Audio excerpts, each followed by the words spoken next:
घर घर महादेव। घर घर महादेव। रहने के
नाभि में रात्रि विश्राम के बाद कैलाश का आह्वान स्पष्ट होने लगा और फिर आया प्रस्थान का क्षण। हवा में उत्साह था, लेकिन इस बार यात्रा में हलचल नहीं, एक गंभीरता थी। नाभि से आदि कैलाश लगभग 40 किलोमीटर था, पर बीआरओ द्वारा बनाई गई सड़क देखकर दिल से एक ही शब्द निकला, भाई वाह। BRO, border road organisation. इन लोगों ने सिर्फ सड़क नहीं बनाई, बल्कि इस कठिन भूभाग पर विश्वास का रास्ता खड़ा किया है। रोड इतनी साफ, इतनी सुंदर, इतनी सटीक कटिंग से बनी हुई थी कि लगा अगर समर्पण हो तो पत्थरों में भी रास्ते खोले जा सकते हैं। दृश्य ऐसा था, एक तरफ काली नदी और जो अब और गहरी और रहस्यमय लग रही थी, दूसरी तरफ ऊंचे ऊंचे पहाड़ जो हर मोड़ पर जैसे करीब आते जाते थे, और बीच में हमारी गाड़ियां जो सिर्फ वाहन नहीं, यात्रा के रथ बन गए थे। पहाड़ पास आते जा रहे थे और कैलाश की ऊर्जा अब हवा में घुलने लगी थी। हर यात्री के चेहरों पर मौन, लेकिन आंखों में चमक। हाँ, हम अब करीब हैं। जैसे जैसे आदि कैलाश करीब आने लगा, मन में एक अजीब सी धड़कन, शांति एक साथ उठने लगी। ना शोर, ना भीड़, बस पहाड़ों का मौन, आसमान की विशालता और भीतर की हलचल। गाड़ी सड़क पर आगे बढ़ रही थी। सड़क इतनी सुंदर, मानो किसी ने उसे प्रेम से तराशा हो। एक और घाटी में बहती काली नदी, दूसरी ओर विशाल पर्वत श्रृंखलाएं, और हम उनके बीच बिल्कुल छोटे, लेकिन अंदर से जागे हुए। ऐसा लगा जैसे सड़क कह रही हो, देख, जब मार्ग साधना बनता है तब वह कठिन नहीं लगता। वही पत्थर रास्ता बन जाते हैं, वही मोड़ संगीत बन जाते हैं। जीवन भी तो ऐसा ही है। अगर अहंकार से रास्ता बनाया जाए तो हर मोड़ भारी लगता है, पर यदि साधना, स्वीकृति और प्रेम से रास्ता बने तो जीवन भी इस सड़क की तरह सुंदर, सहज और शांतिपूर्ण हो जाता है। हवा अब अलग थी, उसमें कैलाश की ऊर्जा घुल चुकी थी। चेहरे शांत, लेकिन आंखों में चमक रही थी। बस कुछ ही देर है और हम उस पर्वत के साक्षी बनेंगे जिसे देवता भी ध्यान में स्मरण करते हैं। और उस क्षण भीतर से एक भाव उठा, पहाड़ों को मत देख, पहाड़ों को महसूस कर, क्योंकि आदि कैलाश को आंखें नहीं, चेतना देखती है।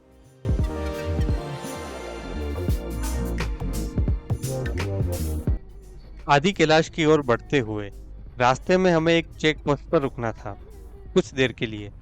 वही रास्ते किनारे पांडवों का एक किला बताया गया, पर सच कहूं तो किले जैसा कुछ नहीं था। सिर्फ एक छोटी सी पहाड़ी और उसकी चोटी पर पत्थरों की कुछ टूटी हुई दीवारें, जिन्हें देखकर लगा यहाँ कोई किला नहीं, ये स्मृति है। कुछ यात्री बोले, अरे ये किला है, लेकिन मेरे भीतर से एक भाव उठा, किले की भव्यता नहीं, उसकी कथा महत्वपूर्ण होती है। शायद यही कारण है कि पांडवों ने यहाँ महल नहीं बनाया, उन्होंने पत्थर नहीं, उपस्थिति छोड़ी। उनकी साधना और वनवास की ऊर्जा अभी भी उस चोटी पर ठहरी हुई लग रही थी। पहाड़ी पर हवा कुछ अलग थी, हल्की ठंडी, लेकिन बीते युगों की थकान और तपस्या लिए हुए। ऐसा लगा जैसे महाभारत का कोई अध्याय यहाँ चुपचाप सांस ले रहा हो। उस क्षण भीतर से एक विचार आया। जो व्यक्ति जीवन में तीर्थ करता है वह इमारतें नहीं छोड़ता, वह अनुभव छोड़ता है, ऊर्जा छोड़ता है और रास्तों को पवित्र कर देता है। पांडवों का किला टूट गया, दीवारें बिखर गई, लेकिन कथा अभी भी जीवित है। यही है सच्चे तीर्थार्थ, जहाँ संरचना नहीं, अनुभूति बसती है। हर हर महादेव। हर महादेव।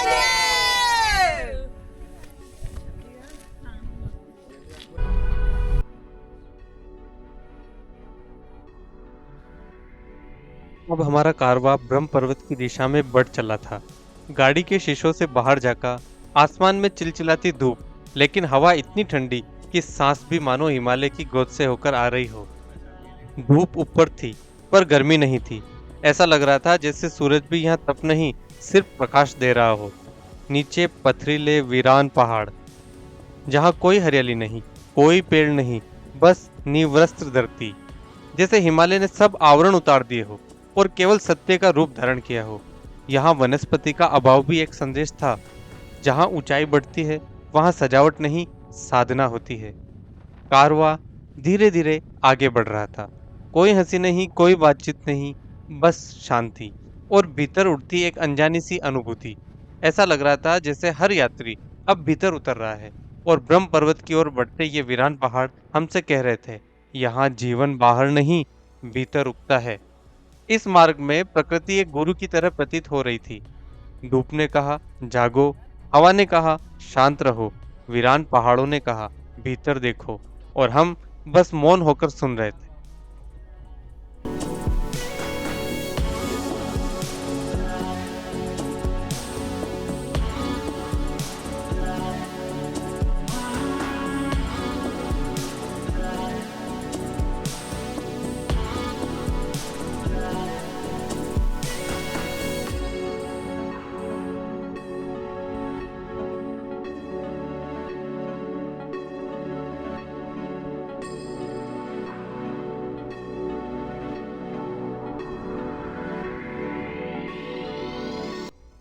अब रास्ते बदल गए थे। पत्थर, धूप, ठंडी हवा और मौन पहाड़, सब एक साथ ऐसी अनुभूति दे रहे थे मानो हम किसी और ही लोक में प्रवेश कर चुके हो। और तभी दूर क्षितिज पर एक चमकती हुई सफेद चोटी दिखाई दी। गाइड की धीमी आवाज और श्रद्धा से भरी आवाज आई। गाइड ने कहा, देखो, वह रहा आदि कैलाश। उस क्षण समय ठहर गया। गाड़ियां धीरे हो गई। स्वतः आवाज थम गई। सभी यात्री खिड़कियों से बाहर झुके हुए और आंखों में आश्चर्य, भक्ति और मौन तीनों एक साथ लिए हुए देख रहे थे। वीरान सुनसान पहाड़ों के बीच आदि कैलाश की बर्फीली चोटी ऐसे चमक रही थी जैसे शिव ने हिम का तिलक लगाकर अपनी उपस्थिति की मोहर लगा दी हो। यात्रा का श्रम उसी पल सार्थक हो गया। मन तृप्त हो गया, आंखें नम हो गई और हृदय ने बस एक ही शब्द कहा, जय भोले। किसी ने मोबाइल निकालकर फोटो लेना चाहा, लेकिन फिर तुरंत हाथ नीचे कर लिया, क्योंकि उस दृश्य को कैमरा नहीं, चेतना में कैद करना जरूरी था। आदि कैलाश को देखना केवल दर्शन नहीं, यह अनुभूति है। और उस क्षण ऐसा लगा हम पहाड़ों में नहीं आए, पहाड़ों ने हमें बुलाया है।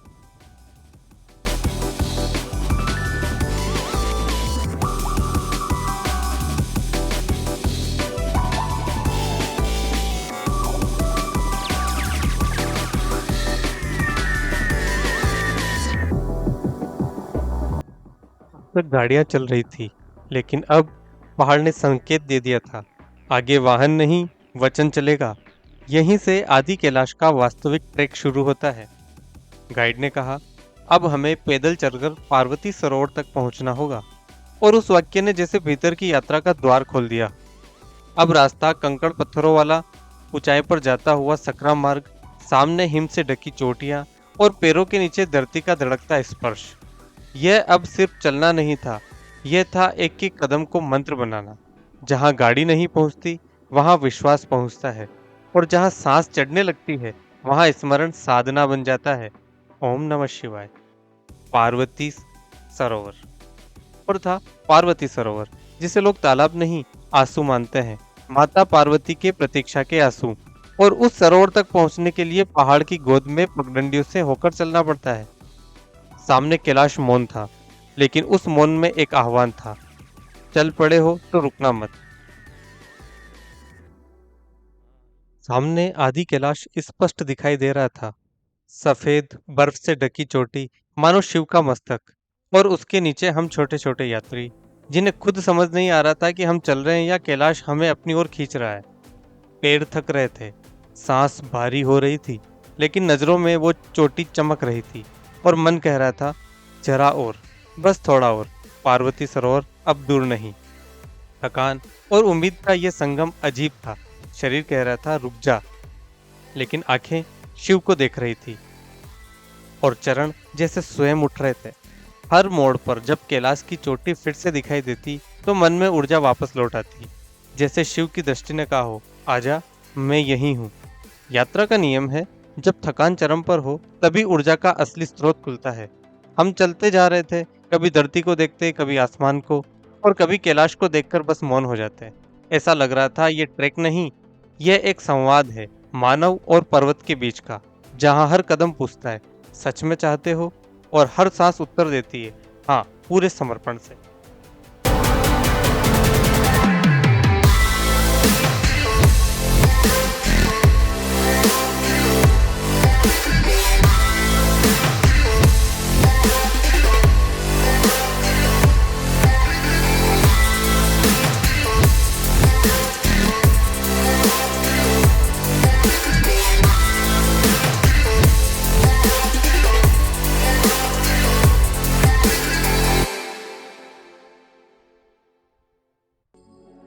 करीब 2 किलोमीटर ट्रैक पार करने के बाद हम अंततः पहुंचे पार्वती माता के मंदिर परिसर में। और जैसे ही कदम भीतर पड़े, सबसे पहले दर्शन हुए नंदी के। वह पत्थर पर विराजमान नंदी, शांत, स्थिर, पूर्ण समर्पण में, न जोर से पूजा न सजावट, लेकिन वातावरण इतना पवित्र कि मन अपने आप ही धीमा हो गया। नंदी वहां सिर्फ एक प्रतिमा नहीं थे, वे प्रतीक्षा का प्रतीक थे, उस मौन का प्रतीक जिसमें केवल शिव स्मरण होता है।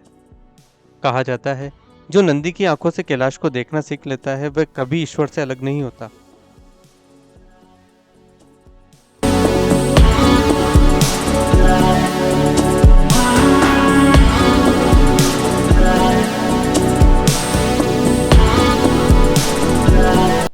अब हमारी आंखों के सामने था पार्वती सरोवर।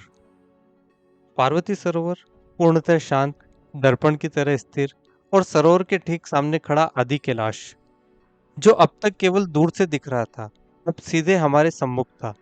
काली नदी की गूंज पीछे छूट चुकी थी, हवा रुक सी गई थी, और समय जैसे एक क्षण के लिए स्थिर हो गया। सरोवर का जल इतना साफ कि उसमें आदि कैलाश की छाप प्रतिबिंब हो रही थी। ऐसा लगा मानो शिव स्वयं अपने रूप को पार्वती के जल में निहार रहे हो। सरोवर किनारे पहुंचकर मैं बस वहां बैठ गया, आंख बंद करके। वहां कोई शोर नहीं था, सिर्फ एक आंतरिक ध्वनि थी, ओंकार की ध्वनि, जो बोल भी नहीं रही थी, सिर्फ गूंज रही थी। आदि कैलाश को देखना और महसूस करना, इन दोनों के बीच एक तीसरा अनुभव होता है, अस्तित्व में विलीन होना। उस क्षण लगा, मैं बैठा नहीं हूँ, मुझसे बैठा जा रहा है। मैं देख नहीं रहा, मुझसे देखा जा रहा है। पहाड़ मौन थे, लेकिन उनका मौन संवाद कर रहा था। पार्वती सरोवर स्थिर था, लेकिन उसमें आदि कैलाश की आत्मा प्रतिबिंबित थी, और मैं बस हवा, पानी और पर्वत के बीच एक श्वास मात्र बन गया था। सच्चा ध्यान वही होता है जहाँ तुम नहीं रहते, केवल उपस्थिति रह जाती है। उस पल एक गहरी समझ भीतर से उठी, कैलाश तक पहुँचना यात्रा है, पर कैलाश को स्वीकारना साधना है। अब आगे हमें जाना था भीम की खेती पर। हमने फिर कदम बढ़ाए, सरोवर पीछे छूट गया, लेकिन उसका मौन अभी भी मेरे भीतर गूंज रहा था। भीम की खेती यह कोई सामान्य खेत नहीं। लोग कहते हैं कि महाभारत काल में भीम ने इस स्थान पर कुछ समय के लिए निवास किया और पत्थरों को व्यवस्थित करके खेत जैसी संरचना बनाई, ताकि यात्रा करते समय अनाज बोया और उगाया जा सके। रास्ते में पत्थरों की अजीब सी सीधी पंक्तियां दिखाई देती है। कोई मंदिर नहीं, कोई शिलालेख नहीं, बस प्रकृति की गोद में रखे हुए कुछ विशाल पत्थर, जो मानो अभी भी भीम की शक्ति को धारण किए हुए हैं। यहाँ पहाड़ खेती नहीं दिखाते, ये स्मृति दिखाते हैं, ये पौराणिकता को भौतिक रूप में खड़ा कर देते हैं।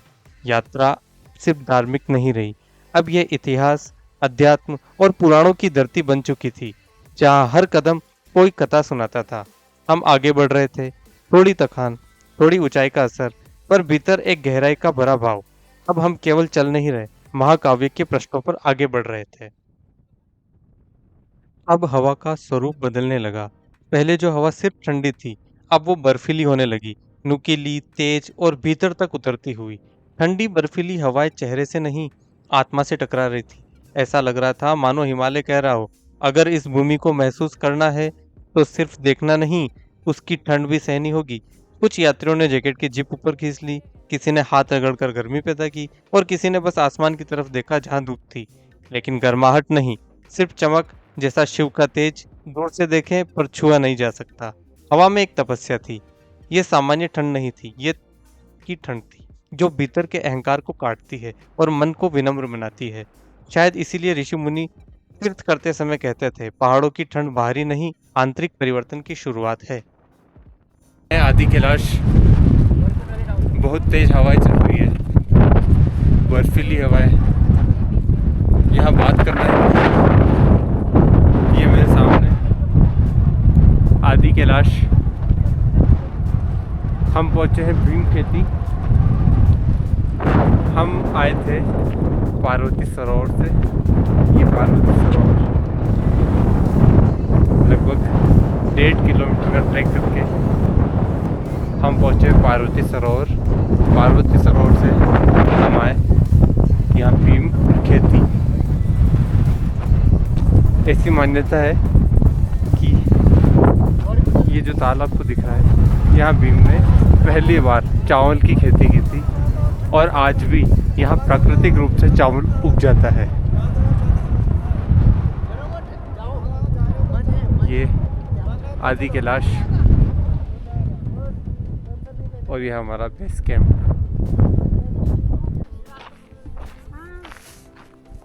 अब जा रहे हैं गौरीकुंड की तरफ, भीम खेती, जहाँ चावल की खेती होती है। ये खेती प्राकृतिक रूप से होती है। यहाँ भीम ने पहली बार खेती की थी। ये देखिए मेरे सामने।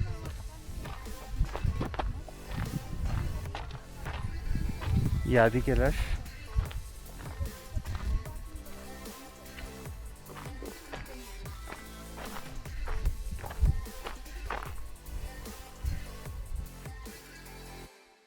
आदि कैलाश, पार्वती सरोवर और भीम की खेती के हमारे दर्शन पूरे हुए। सामने आदि कैलाश का पर्वत हमें दिखाई पड़ रहा था। अब हमें निकलना था नाभि होम स्टे की तरफ। हमारी गाड़ियां फिर से चल पड़ी। सामने खड़ा पर्वत हमें कह रहा हो कि यहाँ से खाली हाथ मत जाना, इस मौन को साथ लिए चलना। पहाड़ तो वही थे, पत्थर वही, मोड़ वही, लेकिन यात्री बदल चुका था। दर्शन पहाड़ों को नहीं बदलते, दर्शन हमें बदलते हैं। गाड़ी की खिड़की से मैंने आदि कैलाश की दिशा में आखिरी बार नजर डाली। उस बर्फीली चोटी जो धूप में चमक रही थी, जैसे शिव ने मौन में मुस्कान से विदा दी हो। हवा अब ठंडी थी, लेकिन उसमें एक शांत अपनापन था, जैसे हिमालय ने हमें स्वीकार कर लिया हो। आए थे अनुभव लेने, लौटो और इस मौन को अपने जीवन में भी उतारो। कुछ लोग सिर्फ गहरी सांस लेकर उस हवा को भीतर खींच रहे थे, जैसे उसे भी साथ ले जाना था। हम कैलाश से नहीं लौटते, हम सिर्फ शरीर को लेकर लौटते हैं। चेतना तो यहीं कहीं ठहर जाती है।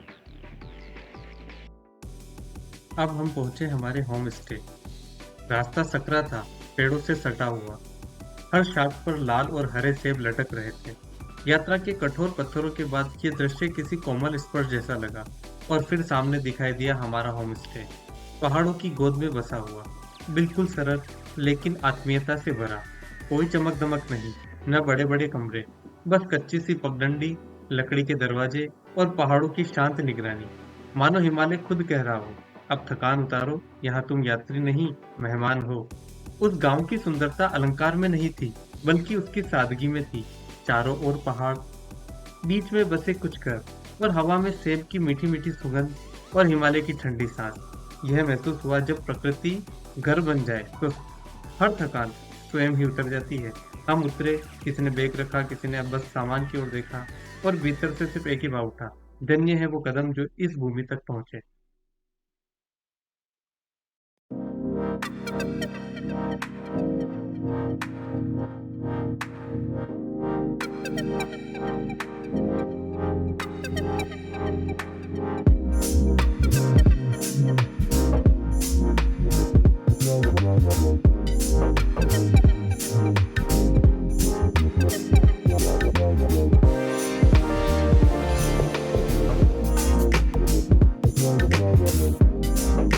आंटी जॉकर नहीं अच्छा लग रहा है। और इनका नाम क्या नाम है भैया का? आशुदास। आशुदास जी क्या शर्मा रहे हो? उधर देखो। आशुदास आंटी का नाम है, भैया का नाम है। भैया का नाम है, शर्मा रहे हो। आशुतोष से कैमरे की तरफ नहीं देखते। जोलिंगा वाले गार्ड हमारे लोग भी खाना बना रहे, आंटी देखो बना। ये आंटी लोग भी। हाँ एक बार सब हाय करो। Hello hi hello.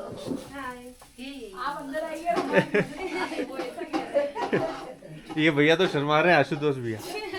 हम शर्माते नहीं हैं। ये नहीं, लड़की जैसा। लड़की जैसे। हाय, हाँ जो भोजन जी में नमकीन है, पोहे हैं नमकीन है, पोहे हैं ब्रेकफास्ट और बिस्किट है। और गुरुजी की पसंद की बीकानेरी भुजिया है। मैंने बीकानेरी भुजिया ना पसंद। बस हो गया आप भी आ जाओ। हमारा तो मैं वेज डाल ली। नहीं हेलो। जिस कटोरी की तरफ आपकी भावनाएं ये हमारा प्रवाहित टोपा हटाता है। टोपा नहीं हटाना चाहिए था। बहुत ठंडी है। Okay done. डन। 1 घंटा की भी हाल तक 1 घंटा की क्लिप और करनी। अभी हम नाभी में हैं।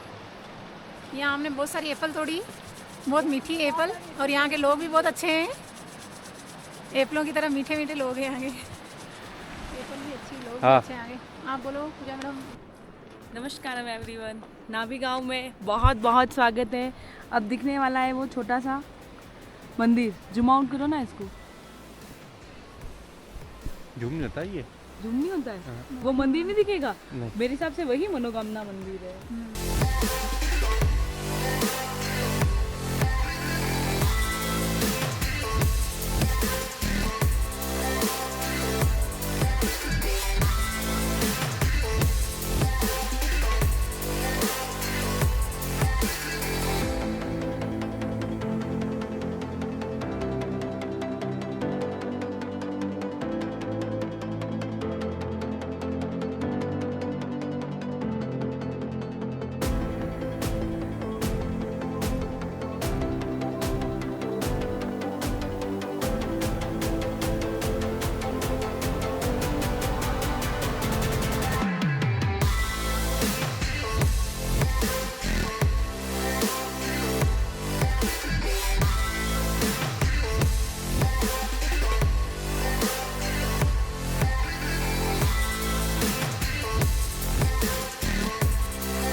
तो कैसा लग रहा है यहाँ आके आपको नाभी गांव में?